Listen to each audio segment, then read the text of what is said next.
صدر ایوب کا قاعدہ تھا کہ وہ فائلیں اور دوسرے کاغذات روز کے روز نپٹا کر میرے پاس واپس بھیج دیا کرتے تھے، لیکن معمول کے برعکس یہ نوٹ کئی روز تک میرے پاس واپس نہ آیا۔ 5 نومبر کی شام کو میں اپنے دفتر میں بیٹھا دیر تک کام کر رہا تھا۔ باہر ٹیرس پر صدر ایوب اپنے چند رفیقوں کے ساتھ کسی معاملے پر گرما گرم بحث کر رہے تھے۔ گھنٹہ 1.5 کے بعد جب سب لوگ چلے گئے تو صدر میرے نوٹ کا پرچہ ہاتھ میں لیے میرے کمرے میں آئے۔ وہ غیر معمولی طور پر سنجیدہ تھے۔ آتے ہی انہوں نے میرا نوٹ میرے حوالے کیا اور کہا، تمہیں غلط فہمی ہوئی ہے، ڈرافٹنگ میں کسی نے کوئی غلطی نہیں کی، بلکہ ہم نے سوچ سمجھ کر یہی طے کیا ہے کہ اسلامک ریپبلک آف پاکستان سے اسلامک کا لفظ نکال دیا جائے۔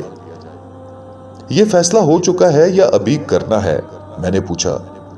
صدر ایوب نے کسی قدر غصے سے مجھے گھورا اور سخت لہجے میں کہا، ہاں فیصلہ ہو گیا ہے، کل صبح پہلی چیز مجھے ڈرافٹ ملنا چاہیے، اس میں دیر نہ ہو۔ اتنا کہہ کر وہ خدا حافظ کہے بغیر تیز تیز قدم کمرے سے نکل گئے۔ اگر مجھ میں ہمت ہوتی تو میں بھی ان کے پیچھے پیچھے بھاگتا اور انہیں روک کر پوچھتا کہ اسلامی جمہوریہ پاکستان سے اسلامی کا لفظ حذف کرنے والے آپ کون ہوتے ہیں؟ لیکن اتنی ہمت مجھ میں نہ تھی، اس لیے میں بھی دم دبائے چپ چاپ گھر واپس آ گیا۔ بڑے سوچ بچار کے بعد صبح کے قریب میں نے پریس ریلیز تو تیار نہ کیا، بلکہ اس کی جگہ 2-2.5 صفحوں کا ایک نوٹ لکھا، جس کا لب لباب یہ تھا کہ پاکستان کو اسلام سے فرار ممکن نہیں۔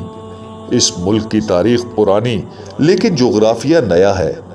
ہندوستان اور پاکستان کے درمیان ریڈ کلف لائن صرف اس وجہ سے کھینچی گئی تھی کہ ہم نے یہ خطہ ارض اسلام کے نام پر حاصل کیا ہے۔ اب اگر پاکستان سے اسلام کا نام الگ کر دیا گیا تو حد بندی کی یہ لائن معدوم ہو جائے گی۔ ہم پاکستانی صرف اس وجہ سے بنے کہ ہم مسلمان تھے۔ اگر افغانستان، ایران، مصر، عراق اور ترکی اسلام کو خیر بات کہہ بھی دیں تو پھر بھی وہ افغانی، ایرانی، مصری، عراقی اور ترک ہی رہتے ہیں۔ لیکن ہم اسلام کے نام سے راہ فرار اختیار کریں تو پاکستان کا اپنا الگ کوئی وجود قائم نہیں رہتا۔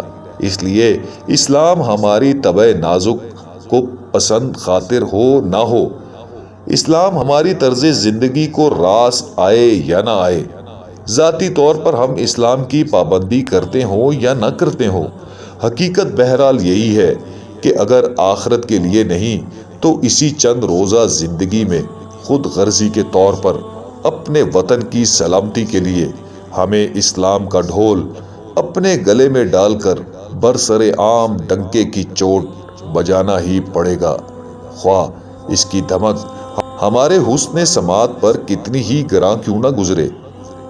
جمہوریہ پاکستان کے ساتھ اسلامک کا لفظ لگانے سے اگر کسی کا ذہن قرون وسطیٰ کی طرف جاتا ہے تو جانے دیں۔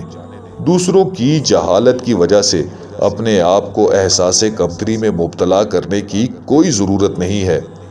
ساتھ ہی میں نے ایک الگ کاغذ پر اپنا استعفیٰ بھی لکھ دیا کہ خرابی صحت کی بنا پر میں کام کرنے کی صلاحیت نہیں رکھتا، اس لیے میرا استعفیٰ منظور کر کے مجھے ریٹائر ہونے کی اجازت دی جائے۔